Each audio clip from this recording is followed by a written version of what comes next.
Бүрэн эрхт Монгол улсын нийт иргэдээ, улсын их хурлын эрхэм гишүүдээ, Монгол улсын ерөнхийлөгчөө, Монгол улсын ерөнхий сайдаа, Монгол улсын үндсэн хуульд оруулах нэмэлт өөрчлөлт батлагдлаа. 23 жил яригдж сүүлийн 3 парламент дамжин идэвхтэй өрнсөн 4 төсөл өргөн баригдсан үндсэн хуульдаа өөрчлөлт оруулж төрийнхөө ирээдүйн зам мөрөө тэгшлэн засах олон жилийн олон хүний хүсэл эрмэлзэл ажил хэрэг боллоо. Монголын ард түмний сонголтоор байгуулагдсан 7 дахь удаагийн улсын их хурл энэ үйл хэргийг 3 жилийн турш хэлэлцэж өрнүүллээ. Нэмэлт өөрчлөлтийн төслийн их өргөн баригдсанаас хойш улсын их хурл 4 сарын турш тасралтгүй хэлцэж зуны сардч завсарлахгүй ажилласан.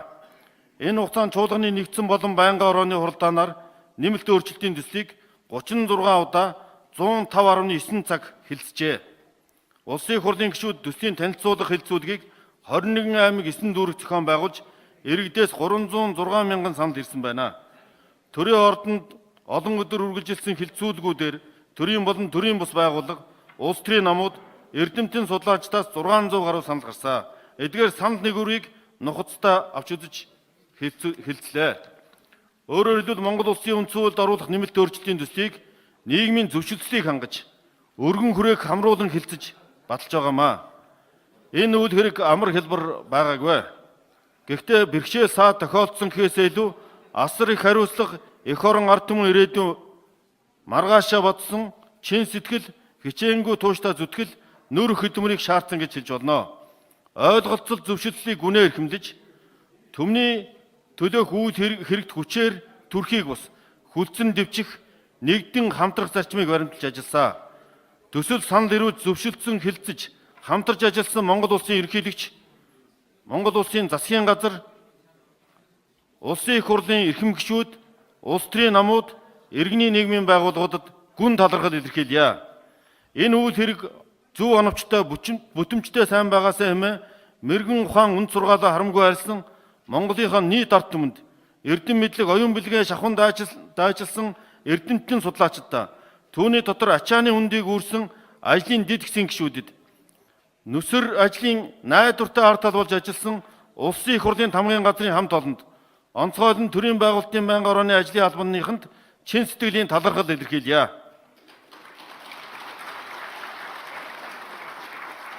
Эрхэм нөхдөө, бид үндсэн хуулийн нэмэлт өөрчлөлтөд нам улс төр бүлгийн ашиг сонирхлоос ангид зөвхөн Монгол улс, Монголын ард түмний язгуурээр хичгт нийцэж байх тулгуур зарчмыг баримталсан. Түүнчлэн одоо л өөрчлөхгүй бол оройтно өнөөдрийг алдвал маргаашийн өмнө хариуцлах хүлээн бид хийхгүйгээр хэн хийнэ гэж хүлээж суухаа гэсэн итгэл үнэмшлээ мөрдөг болгосон. Өнгөрсөн бол сургамж, өнөөдөр бол боломж, маргааш харин бэлэг гэж Махатма Ганди хэлсэн байдаг. Тиймээс өнгөрсөн сургамжаа цэгнэн дүгнэж, өнөөгийн түүхэн боломжийг алдалгүй ашиглаж, маргаашийнхандаа бэлэг барина гэж барих ёстой гэж бид үзсэн юм а. Монгол улсын үндсэн хуульд оруулсан энэхүү томоохон нэмэлт өөрчлөлт төр доктортой, төмөн амгалан, засаглан тэнцвэртэй, шүүхэн хараат ус, нутгийн удирдлагын тогтолцоон зөв болж төр зэгцрэх их өөрчлөлт авчирна гэдэгт эргэлзэхгүй байна. Үүний төлөө бид хичээн зүтгэсэн билээ.